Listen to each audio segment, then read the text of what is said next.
Hey YouTube, it's Dave again. Today I wanted to talk to you about the album that you see scrolling on my page, This Human Condition. It's the namesake of my channel. There it is. Now this is a 26-year-old album. Why am I promoting this? Why? Because it's a theme album. It's actually, I don't want to scare people off, but it's thematic, and all the songs, it's one song. It's broken into 10 parts, but they bleed into each other. One song literally becomes the next song. And if you listen, it's thematic. So rather than just give it away, I'm going to try to encourage you, hey, listen to it. I mean, it's about the human condition, literally. Hey, what's it like to be a person? The ups, the downs, the pitfalls, the romance, betrayal. It's all in there. But it's done from a certain perspective. And I want to just talk about the various songs. I included the 10 tracks, but there are also two hidden tracks. And there is a couple of raps from a particular fella I knew many, many, many moons ago. But we included those just so people could appreciate them. And if folks like them, I will add more music. I'm going to. I've actually got, probably another 50 songs that I can include at no cost. I'm not trying to get money for this. I just want to share the music. That's all. So I want you guys to hear it, listen to it. I'll go through it track by track here and just kind of explain the details. The album is called This Human Condition. That's the name of the first song and the last song. So at first, This Human Condition, and the lyrics are included. You can read all about it. And what's notable about this entire album, it came to me. Like, I'm not trying to be all weird, but on Christmas Day, I wrote This Human Condition, every word, every note. Like I performed the song in its entirety out of thin air and was able to capture it and put it down. But this is a very personal album. It tells my tale, and it's a tale as old as time. So this human condition kind of sets the stage. It sets what this is going to be about. It's the human struggle, overcoming your lesser qualities and becoming more of who you could be. Now, I didn't grow up religious or anything of that nature, but I have, as I've matured, discovered it's this simple. They say everything's evolution. Something just exploded and caused everything. Okay, well, if that's the case, such things as, intuition, luck, love, benevolence, they would not exist. Imagination, they have no, purpose in an evolutionary sense. It's all physical. That's all that could have come from a physical explosion. So my point is, if there is more, it's worth considering. That's all. So This Human Condition is one of the rare tracks. Only half of the song has guitar solos. Now, I'm the guy who wrote the songs. I wrote the words, I wrote the music, I performed every note of guitar. I gave Chris credit because he was hoping one day he would learn it, and he never did. I wrote the lyrics even though someone else sang them. The second song, Revelation, I had to sing because it was so personal to me. And revelation, the awakening, the discovery, the realizing that, hey, you are more than what you've been. And like I said, I was abandoned. So much of your life is just recoiling from that, just kind of dealing with the blow. And there was the revelation of, you don't have to do this. You can do what you want and take control of life. And I was like, well, that's cool. And that brought me to the third song, which is really funny. It's Illuminati. And back in 1999, nobody had ever heard of the Illuminati. Today, it's in cartoons. Everyone's saying it. I say it like in 3 or 4 album songs. And one of the album songs is literally called that. And I just tell, hey, this is what this is. And it's a historical account. You don't have to appreciate it, but hey, this is what this is. And that took me to Welcome to Gomorrah, which was me and the bass player both moved here from Indiana, which was kind of, very straight up, very low key. And Florida was wild. All the nightclubs and the partying and the decadence. And they kind of just hit us with, wow, this is like stepping into Gomorrah in like the Old Testament. And it was literally a bounce back to a popular song in the day. So you may even kind of recognize the lyrics and think, what is that? And yeah, it's intentional. So after Welcome to Gomorrah, it went into Scorn, and that's the love song, Scorn. It's a love song written from God's point of view.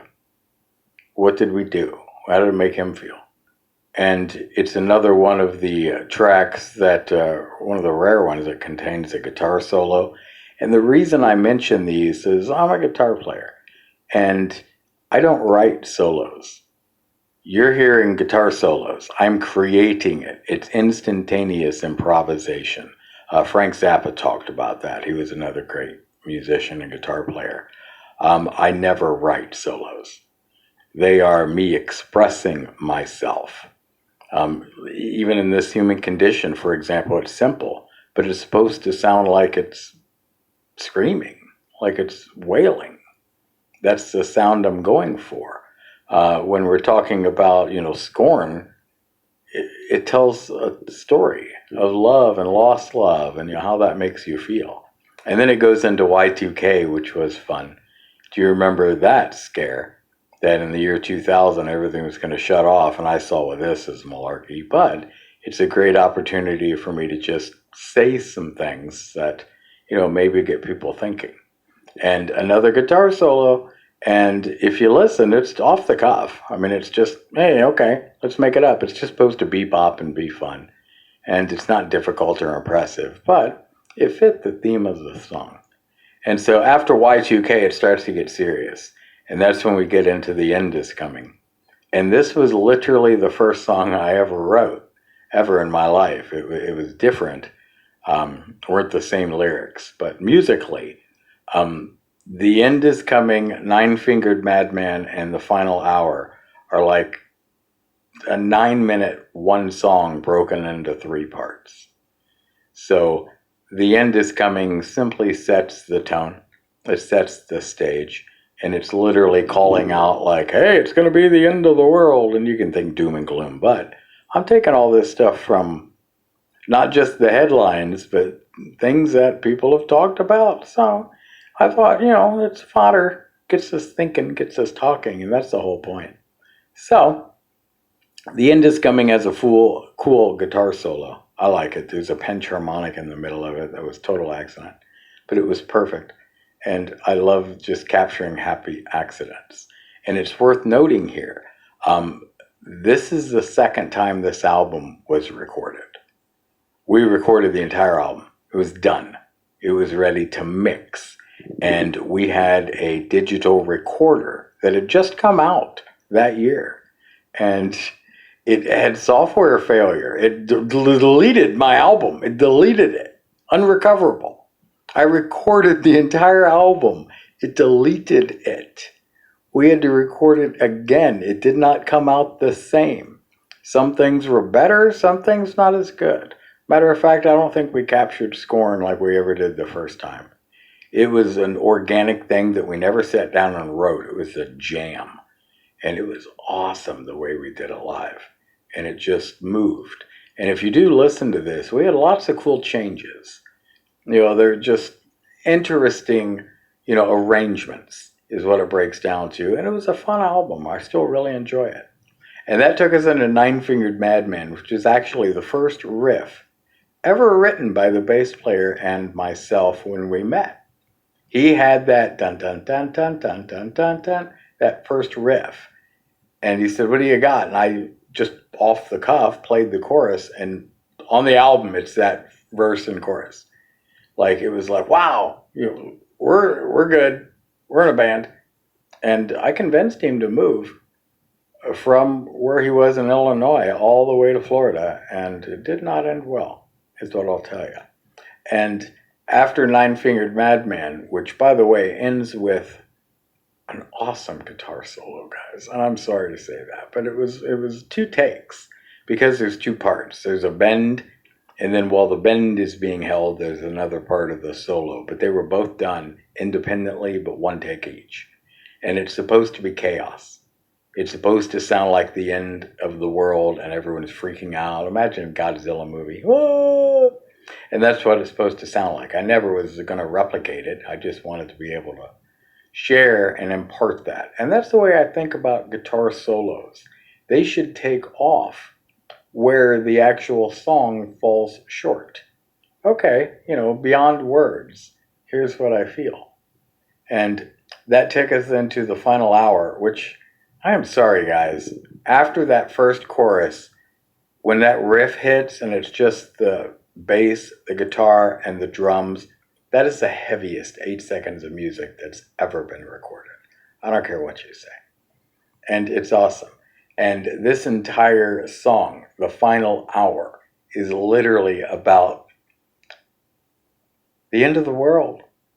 God shows up and he's going to do battle against us, and it's the final hour. And my favorite lyric I ever wrote is in this song. And hosts pour down in rage as all of heaven makes for war. I just like the way that portrays, like, wow, you always think of harps and angels in heaven, but like prepared for war. Wow. And it's going to be a good time. So that took us full circle.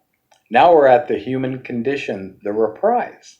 And this is literally looking at the same thing, life, all the trials, the tribulations, the things that happen to you, your relationships, all of that, but now from a different perspective, and realizing the frailty of humanity can be overcome. You can literally rise above the human condition. You don't have to be enslaved to it. And once you realize that, honestly, it just changes the way you perceive. And that is why I've done videos on the fact that I don't chase, the bag. I'm not out for even success. I've known very successful people, and that kind of dissuaded me. I still wanted my message to get out, and that's why it's out here. I want you guys to listen to it in its entirety. Share it. It's free. Download it. I don't care. I included the lyrics. There's no money to be made. I mean, that should kind of sound the alarm. This guy didn't want money. No. I want you to literally hear what I have to say. Consider the things I'm asking you to think about. And perhaps we can become the change that we wish to see. That's all. So I thank you guys for watching my videos. Please comment. Tell me that, you enjoyed it, or tell me you didn't. Tell me what you want to hear. But please interact. I really do want to get an idea of feedback and how we all think about this stuff. And again, one more time, I am thanking Bo. Okay? He is the man who inspired me to do this. And it's a lot of work. I've learned that. But Legion of Men. Check out that channel. He is your guy. And look for more from me. In the meantime, please check out my album, This Human Condition. Thanks.